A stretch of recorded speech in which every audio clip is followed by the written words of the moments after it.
everyone. We deeply appreciate your solidarity.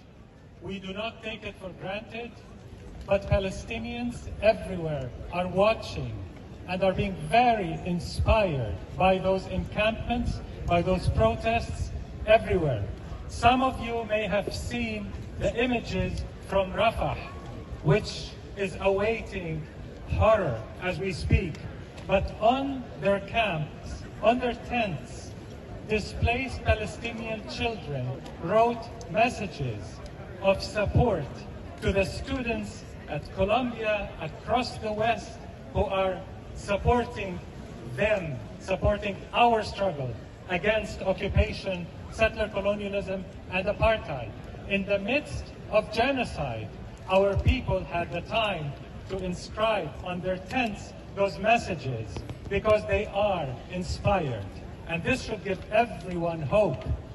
When they repress you here, when the police comes in and they try to take away this camp, to destroy this camp, remember, here they repress you with batons, possibly, with arrests, possibly. There, they silence us with bombs, with bullets, with missiles, with starvation, with induced diseases. They're killing us with all of that. Yet, we steadfast. Yet, we maintain the hope. So never, ever lose hope.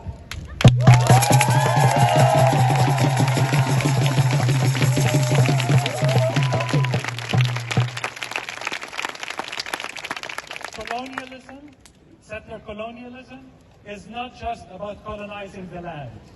Most importantly, it's about colonizing the land. But in the process, it always tries, to colonize the minds as well. They try to colonize our minds with despair, telling us, you have no hope. Our enemies are so immensely powerful.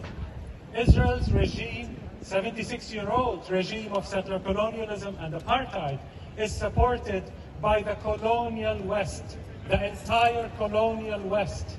They're jumping to the rescue of the system of apartheid because it's part of the family, 500-year-old family of colonialism, of Western subjugation of the rest of the world and domination, which has included slavery, which has included genocide across the world.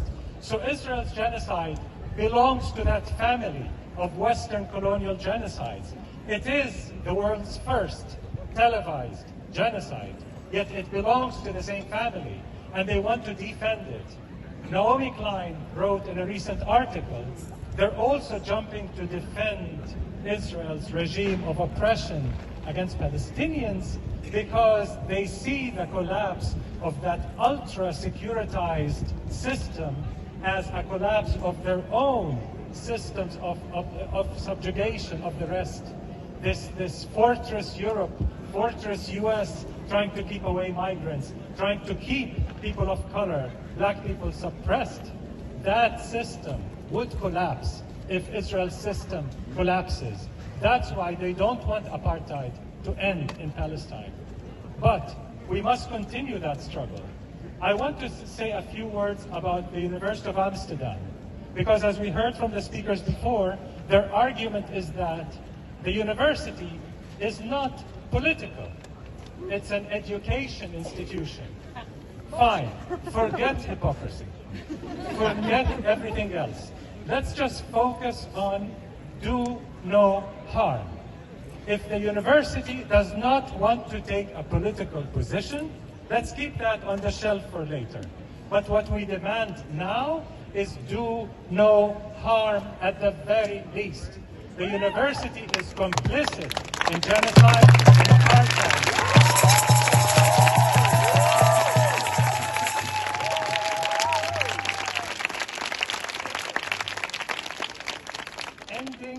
Ending complicity is not a charitable act. It's not a political act. It's a legal obligation. It's an ethical obligation.